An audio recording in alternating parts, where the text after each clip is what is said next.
The 17 News at Sunrise podcast is brought to you by Clinica Sierra Vista. Welcome back to the 17 News at Sunrise podcast, where we share your news on your schedule.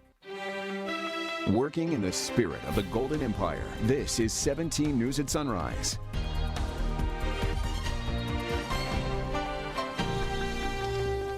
Good morning here at 5 a.m. Thanks for waking up with us. I'm Maddie Jansen alongside Alex Fisher. And we begin this morning with some developing national news. Dozens are unaccounted for after severe storms ripped through parts of Virginia, causing massive flooding. Buchanan County experienced a large amount of rainfall Tuesday night through Wednesday.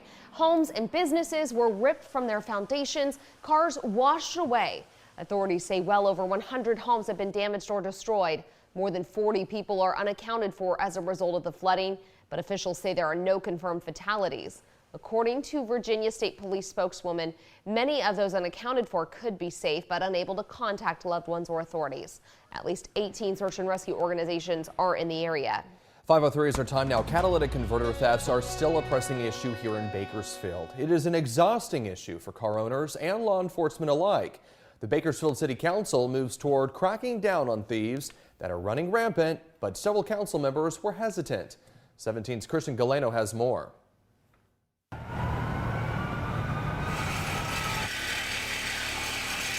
Steve McLaughlin has seen one too many customers fall victim to pesky catalytic converter thieves. They're costing on the average $1,000.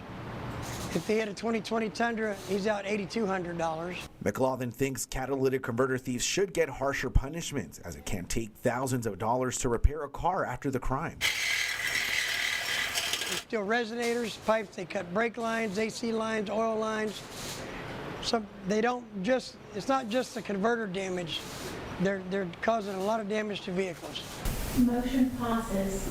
Wednesday evening, the city council took one step closer toward adopting a municipal ordinance modeled after a similar one in the city of Artesia in LA County, which would allow prosecutors to charge catalytic converter thieves with a misdemeanor if they don't have proper documentation of ownership. But ultimately, we know that this is a huge problem. Ward 2 Councilmember Andre Gonzalez believes there is a gap between car manufacturers and law enforcement to deter the crime. He thinks the ordinance will help fill that gap, or at least serve as a warning shot to criminals. We have to do something, and this is just one additional tool that we believe, some of us on the council believe, that will allow us to get at the growing issue. Several in the board were hesitant. Here's some hesitation here. Weighing the constitutionality of the ordinance and questioning if this would create legal headaches for the city. But after more than an hour of deliberation, the council voted 4-3 to move forward with this proposal. The first draft will be read at the council's August meeting, and if all goes as planned, the ordinance would go into effect as early as September 31st. I'm hoping that Sacramento comes up with some state legislation that will put more teeth into addressing this particular issue. Several bills targeting the crime are working their way to the governor's desk, including one that would require car manufacturers to mark converters with a vehicle ID number starting in 2024. But I don't think that the city of Bakersfield personally should be waiting on Sacramento. I think we need to take a step forward and take some action tonight. I have no way of knowing if they are stolen. I'm just trying to take somebody's word for it. In downtown Bakersfield, Christian Galeno, 17 News. The City Council also voted unanimously in adopting a new ordinance to prevent the issue of shopping carts littering our neighborhoods and community. It will be the responsibility of the property owner to create a cart retrieval plan and work with the businesses to implement it. The city is working on creating a one-time citywide cart retrieval service grant to help offset the initial cost. It will go into effect next month for new owners and in February for existing owners. Coronavirus news this morning. The Food and Drug Administration authorized Novavax's COVID. The vaccine is given in 2 doses and administered 21 days apart.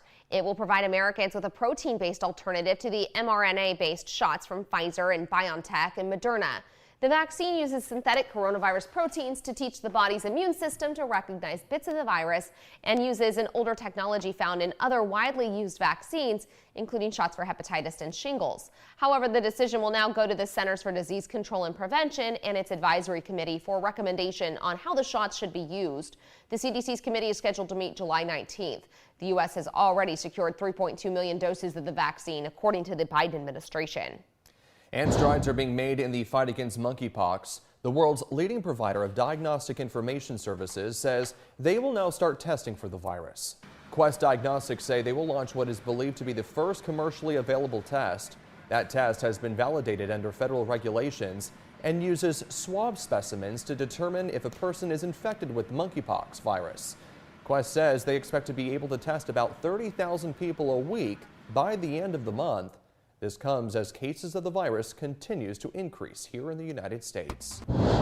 Hello, this is Tim Callahan with Clinica Sierra Vista, and we're excited to unveil the Community Health Center of the Future, our comprehensive care center. It's located right across the street from Memorial Hospital. We have every service under one roof, from family medicine, OBGYN care, dental services for adults and children, behavioral health, and much more. So find your way to better care at Clinica Sierra Vista this year at our comprehensive care center. Visit our website, clinicasierravista.org, for the latest on this project. We'll see you soon. 17 News Watch this morning. A Bakersfield man accused of killing his daughter-in-law in August of 2019 is set to be sentenced today. 67-year-old Jagjit Singh was found guilty of first-degree murder back in May. Singh admitted to shooting and killing Sumandeep Kaur Kunar after she admitted to having an extramarital affair and threatened to leave the family and allegedly insulted him. Singh faces up to 50 years to life in prison for the murder. And now to news across the state. In a mysterious underground bunker loaded with weapons and stolen tools was discovered at a homeless encampment in San Jose. Police say it is a pretty sophisticated dwelling that even has electricity.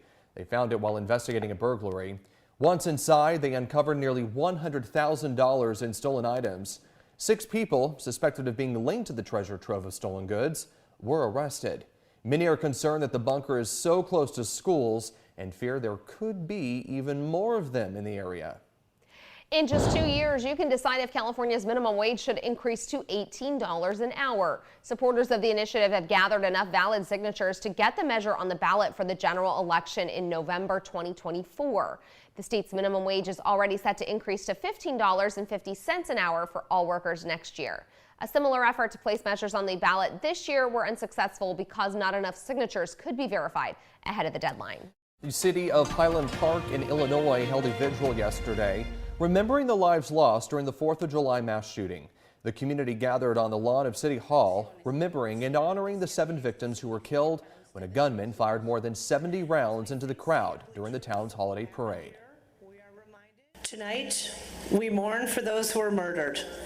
We mourn for their families. We mourn for their friends. We mourn for their neighbors. We mourn for our community. Dozens were hurt in the shooting as well, and the community is rallying together through the traumatic experience. Your time now is 5:32, and coffee giant Starbucks is shutting down more than a dozen stores due to safety concerns. The closures are happening in some of the most populated cities in the U.S. Miguel Almaguer reports. It's one of the nation's most iconic brands, and now in some of the country's biggest cities, Starbucks will close stores. Though it's only 16 locations in regions like Los Angeles, Seattle, Portland, and Washington, D.C., the closures are making headlines because the coffee giant is citing safety concerns. We have to provide a safe environment for our people and our customers. And the mental health crisis in the country is severe, acute, and getting worse. Starbucks now telling employees it'll offer additional safety training to de-escalate situations and could close restrooms. Of the 16 stores the company is closing, at least 2 recently unionized. Starbucks says that didn't play a role in their decision, but some employees and even the LAPD police chief have criticized store closures. I'm disappointed to see Starbucks, or for that matter, any commercial engagement give up. But Starbucks is hardly alone. After brazen thieves ransacked local retailers in San Francisco, Walgreens and Safeway closed stores or adjusted hours. It's a scary situation, a scary time. And now in Southern California, a manhunt is underway after a series of robberies and shootings at 7-Eleven stores in 3 separate counties. After 2 were killed, the 7-Eleven Corporation recommended LA area stores temporarily close. Tonight, for some retailers, the cost of doing business is far too high. Miguel Almaguer reporting. Here in Bakersfield, a driver was lucky to survive an intense crash near the Bluffs yesterday, one that split the car in half. Police and first responders were dispatched to Manor Street near Union Avenue just before 8:45. That's where officers say a driver hit a pillar where the car was severed into 2 pieces. You can see the front end of the Accord being hoisted onto the flatbed of a tow truck, while the back seat and trunk were sitting just a few feet away. The driver luckily escaped with just minor injuries. Police say alcohol or drugs were not factors in this accident, but speed appears to have played a role. The Kern County Coroner's Office has released new numbers on fentanyl deaths for the first half of 2022. Fatal overdoses here in Kern totaled 83, putting us on track for 166 fentanyl deaths by year's end. 166 would represent a substantial improvement from last year's total of 232 fentanyl deaths, a 28% decrease. One possible answer for the decrease, a billboard campaign from the Bakersfield Police Department and Kern Behavioral Health, some featuring opioid overdose antidote Narcan, some featuring local residents who lost their lives to fentanyl. One of the people featured on billboards around Bakersfield is Heather Butterworth, who died of a fentanyl overdose in May 2021. Her parents, Kieran Brian Butterworth, have placed their daughter's tragic story at the center of their mission to get words out about this killer. That is better news that the numbers are declining, so amen to that. I think just with continued outreach, getting the message out there, that we can continue to make those numbers fall. Every opportunity I get, I talk about Heather. And that's what I would suggest to anyone that's lost anybody, to talk about them. Incredible how much that has helped. Brian Butterworth says he hopes to get his message about the dangers of fentanyl into Kern County schools this fall. And a side note from Brian, something he mentioned after talking with 17's Robert Price: if you know someone who lost a loved one to a drug overdose, don't be shy about reaching out to them. It helps with the healing. And for more information on the fentanyl crisis here in Kern County, including 17's Robert Price's Emmy Award-winning series, Fentanyl, the Counterfeit Killer, you can visit our website, kget.com/fentanyl. Now to news across the state, and a stern was sent out to landlords. A stern warning was sent out to landlords in California who want to evict tenants behind on their rent. If an individual is going to be lawfully evicted, there needs to be a court order. That warning from California Attorney General Rob Bonta is aimed directly at landlords attempting to evict tenants through unlawful measures such as changing the locks, shutting off water and electricity, or threatening tenants. Reports of so-called self-help evictions are on the rise here in California. But under state law, the only lawful way to evict a tenant is filing a case in court. Bonta says 1.5 million renters are currently at risk of eviction. Landlords, on the other hand, say the number of deadbeat renters is on the rise, and the legal path to eviction takes too much time because courts are simply backlogged with more pressing cases. Bonta says he understands, but stresses that landlords who employ self-help eviction measures can lead to civil or even criminal charges filed against them. Your time is 5:38. In your Health Watch this morning, contract negotiations between Adventist Health Bakersfield and Anthem Blue Cross of California have stalled, potentially leaving thousands of Kern County patients to find a new health care provider. The current contract between Adventist and Anthem is set to expire next Monday. Speaking at a news conference yesterday, Wolcott spotlighted a gap between Anthem's payout rates and those of other insurance companies, a gap he calls unsustainable. We actually can't divulge specific rates. However, the difference between Anthem and other payers is not simply 2 or 3%. It's significantly more than that. Anthem covers one of the largest sections of Adventist patient population, second only to Kaiser. Daniel Wolcott, president of Adventist Health, said that Adventist will not ask those patients to leave the hospital or alter their care if the contract expires. But Anthem has given notice to physicians to direct those patients to seek care at other providers. Anthem spokesperson Michael Bowman says that the companies will meet again Thursday to try to come to an agreement as patients hang in the balance. Working in the spirit of the Golden Empire, this is 17 News at Sunrise.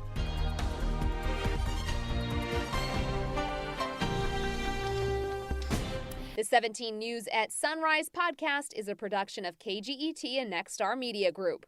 For more on all of the headlines in today's show, head to kget.com.